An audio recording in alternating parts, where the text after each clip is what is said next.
Wealth Attraction Research. WAR, War. Value and Arbitrage. Wealth Attraction Research. War, WAR. Value and Arbitrage. You're listening to Wealth Attraction Research. WAR, War.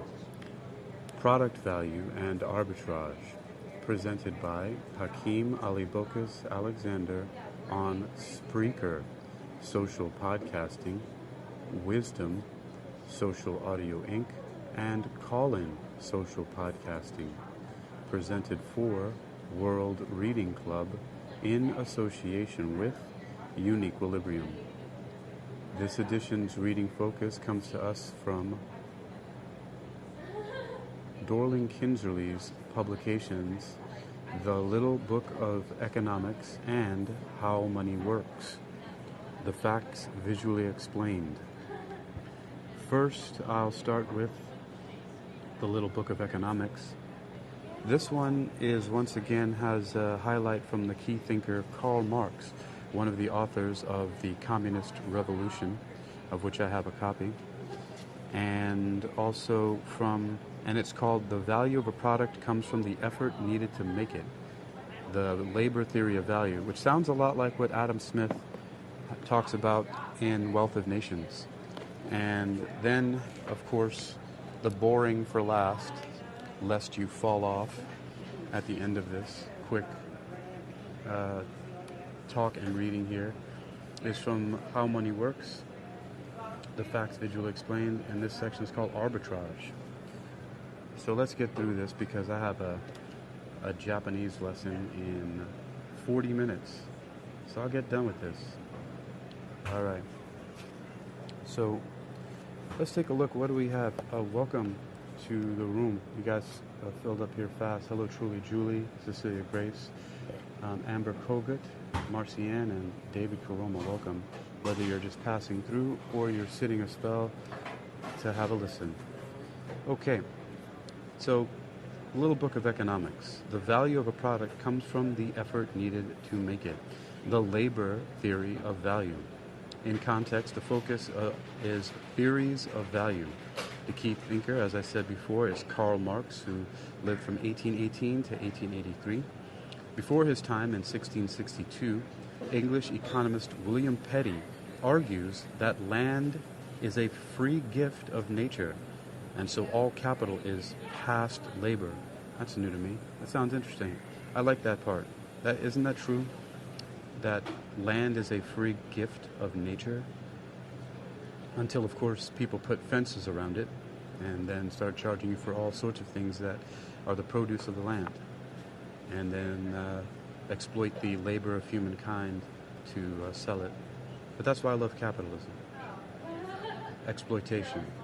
As a supervillain. No, I'm just kind of joking. 1690. English philosopher John Locke argues that workers deserve the fruits of their labor. Their labors.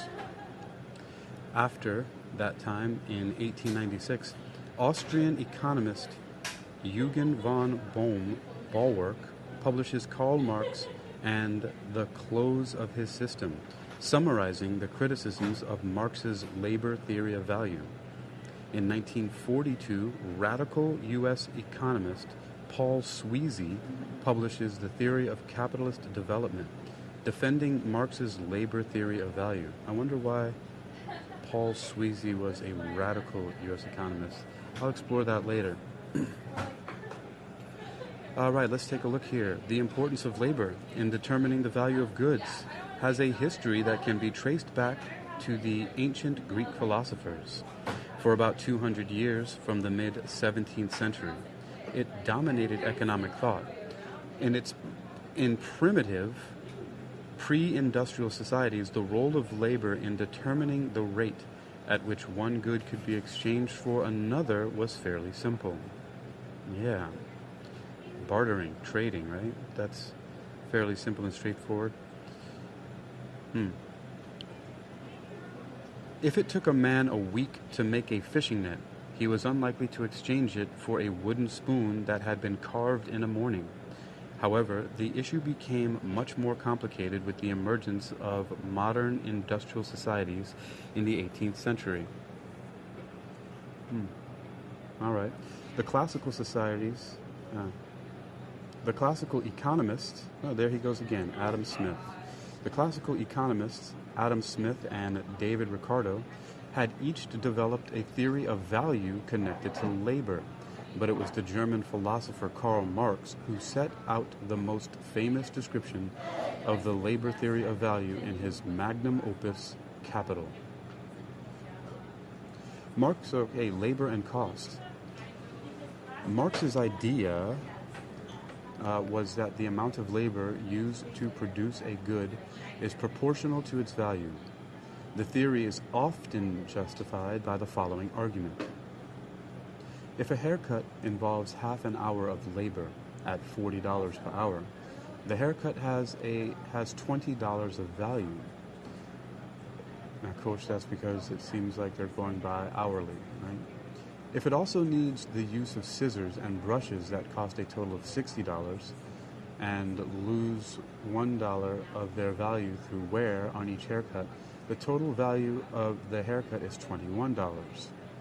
Of the tools, the scissors themselves cost $20 because they took 45 minutes of labor to forge from a lump of steel, costing $12.50 into the pair of scissors.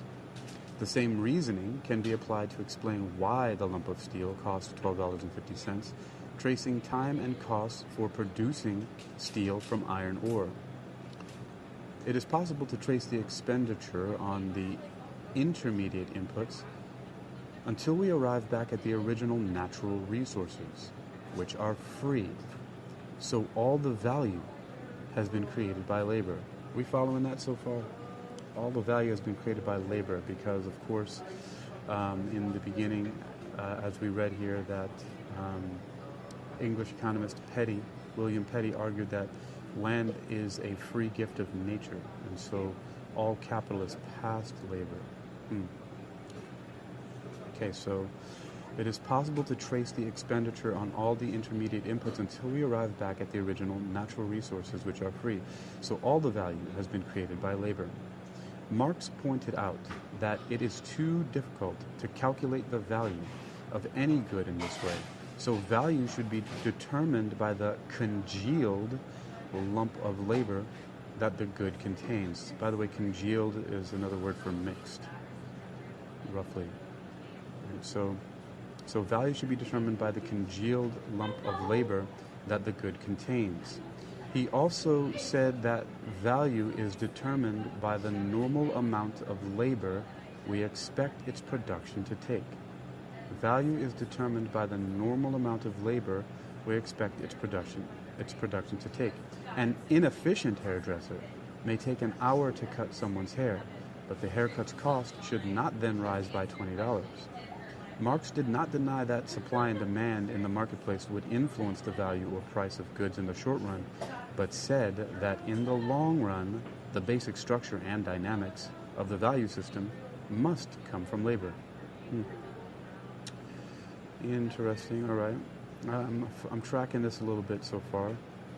So past labor is what the produce of the land is considered, which, as William Petty argued, that land is a free gift of nature. And let's take a look then at the little section called Happiness in Work. Okay, well, before that, let me take a look at this. There's a little sidebar with some nice little cute pictures. It says, when the labor theory of value dominated economic thought, it faced a number of critiques based on paradoxical questions. So I guess here are these questions. If sandcastles are made by labor, why don't they have any value? Sandcastles.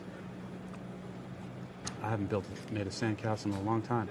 Now I can understand what these two pictures are. They're basically sandcastles made by buckets. They're the shape of an upside-down bucket with a little flag sticking at the top of them. So if sandcastles were made by labor, why don't they have any value? Marx's response was that not everything made by labor has value. Labor can still be wasted on goods no one wants. I wonder what kind of goods people don't want. Sandcastles, or maybe they don't want to buy sandcastles. I can think of some other things people don't want. I mean, there's a lot of people that might not want roach popsicles. Right? You know, drop a handful of raisiny looking roaches into some popsicle molds, pour some coconut water in there and freeze them, and make some coconut roach pops. I know. I'm saying that gross thing on purpose. You don't want it, do you? So I'm trying to put the point forward. But maybe some of you do.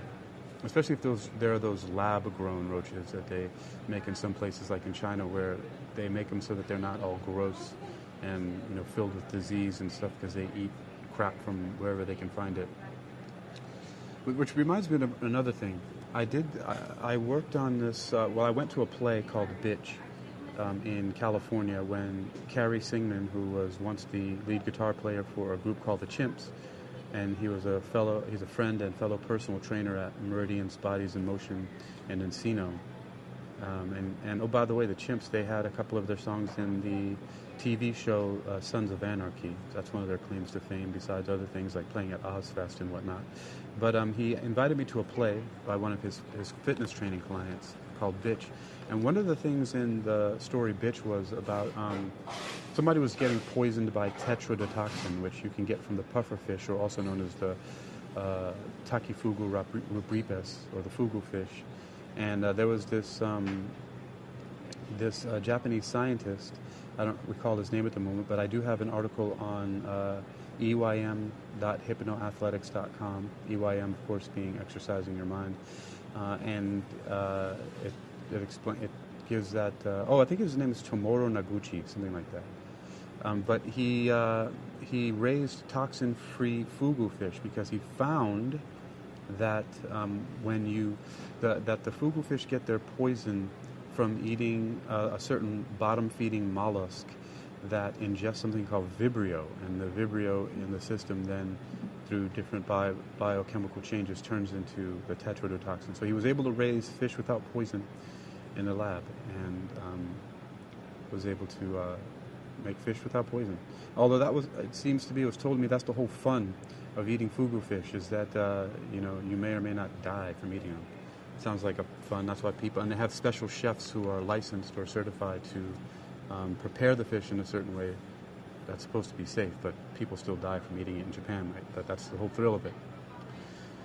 Japanese people are very interesting. I mean, one of the first books I ever bought on haiku was called Japanese Death Poems, in which the Japanese would write haiku upon their deathbed when they knew they were going to die.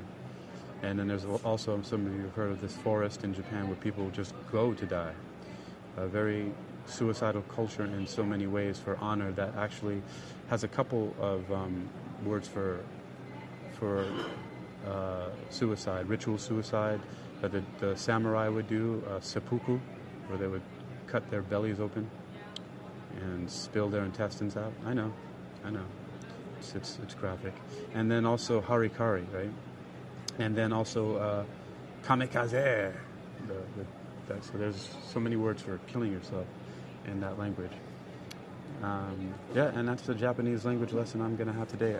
I will be living in Asia 6 months out of the year. Everything's already set in stone for that to happen. So, of course, plans and life goes up and down, but we'll see how that happens.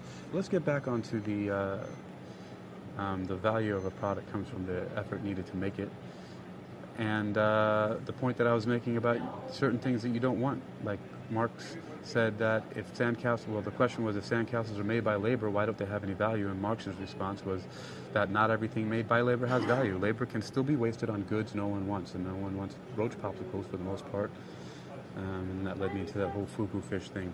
So the second question is, how can an artistic masterpiece be valued from the amount of labor hours used to make it? The defense to this critique is that a great work of art is an exception to the rule because it is unique. Therefore, there is no average quantity of labor from which to derive price. Huh. That makes sense, right? It's subjective art, the value of it. Well, I mean, if we want to be real, the value of everything is subjective, for the most part, right? We have to agree on it. And the final question is, how do vintage wines stored for 10 years increase in value without any additional labor input? The defense here is that an additional cost does accrue to labor, that of waiting for the wine to mature. All right. Those are interesting examples, the labor theory of value. Okay, so this final piece here in the little book of economics is called Happiness in Work. Karl Marx argued that people are driven by a desire to be connected to other humans, and this is what makes us happy. You know, that goes right along with what I was reading on the topic of freedom from the Psychology of Money, and that's got to be one of my favorite parts of the book, because of, he says that the highest form of wealth is the ability to wake up every morning and say, I can do whatever I want today. The ability to do what you want, when you want, and here's the key, with who you want, for as long as you want, is priceless. Right? That is priceless. It's priceless to me. It's a wonderful experience of certain kinds of freedom that you can have right now with or without being monetarily, financially wealthy. But let's continue here. So he says that Karl Marx argued that people are driven by a desire to be connected to other humans, and this is what makes us happy. Again, I gotta read again from the little book of psychology. It really had me, a little emotional earlier when I was reading this, and he was, talking about when children, right, and what they actually want is not having anything to do with, they don't care about what a parent's money can buy, right? They care about the time that they get to spend with their parents, right? They care about the time that they get to spend with their family, not what the money can buy. So, you know what?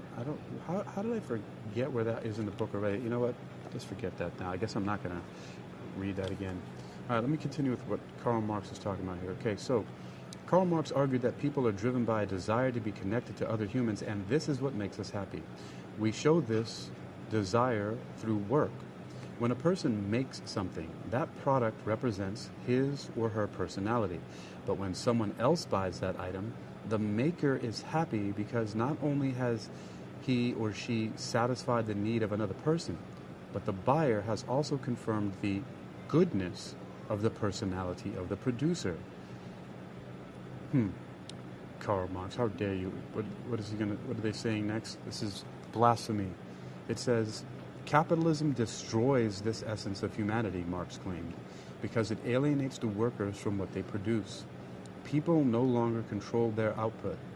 They are merely hired to produce a product in which they have had little creative input and are unlikely to consume or even trade. Okay, I can get that. If they're not directly making it, okay? So it alienates the workers from what they produce. People no longer control their output. They are merely hired to produce a product which they have had little creative input and are unlikely to consume or even trade. The cooperative nature of society is lost because people are isolated in the competition for jobs.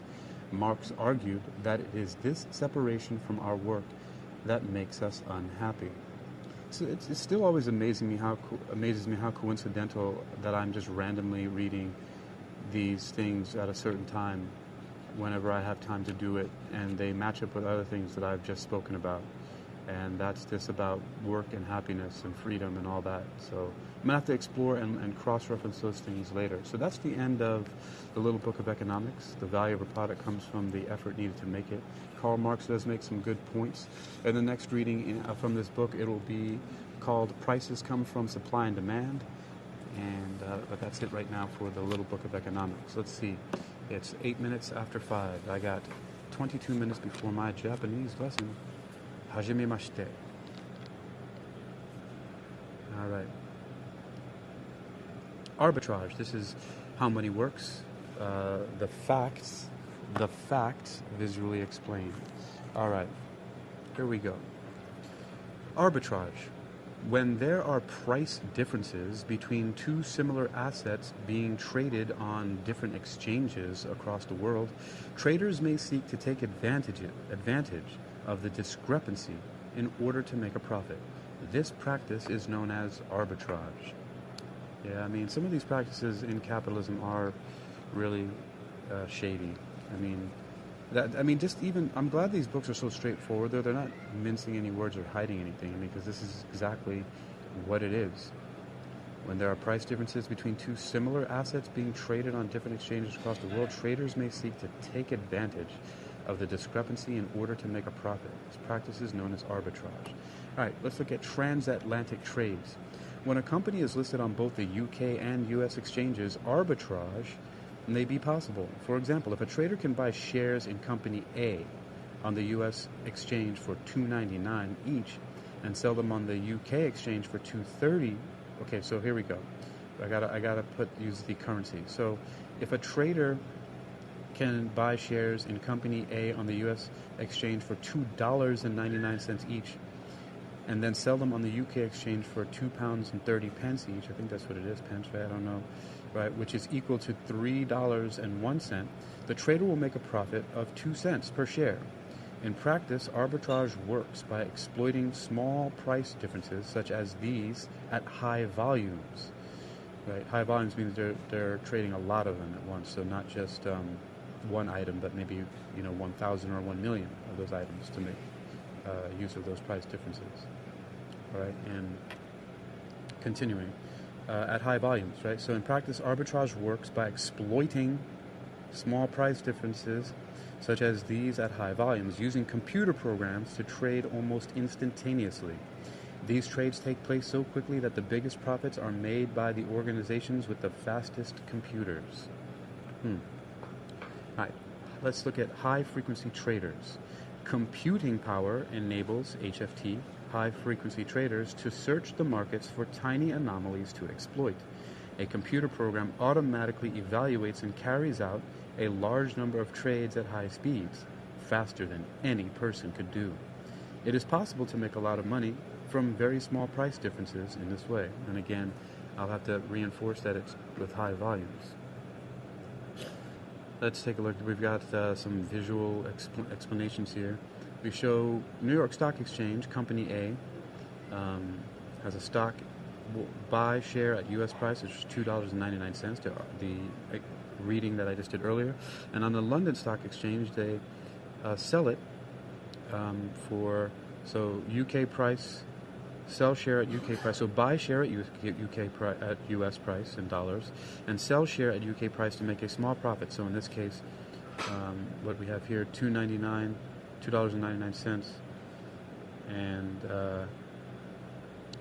and then selling it for £2.30. And in this case, they sell the share at UK price to make a small profit. In this case, 0.023 per share. That's like just a little bit more than 2 cents exchanged. And so the profit is 2 cents per share. And the exchange rate can change. Let's see how it works. And then we're going to go into something exciting. How arbitrage goes wrong. All right.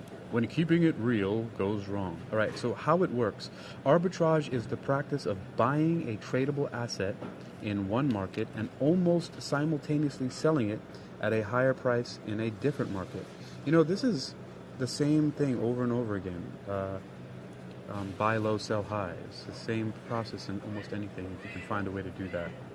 All right. So arbitrage is the practice of buying a tradable asset in one market and almost simultaneously selling it at a higher price in a different market. Also, that applies to when you can sell your labor or your services, right? Your deliverable for a higher price than it costs you to think up, decide on, or produce your own deliverable product or service. Continuing, conversely, it is also the practice of selling an asset in one market and buying it for a cheaper price in another. Right?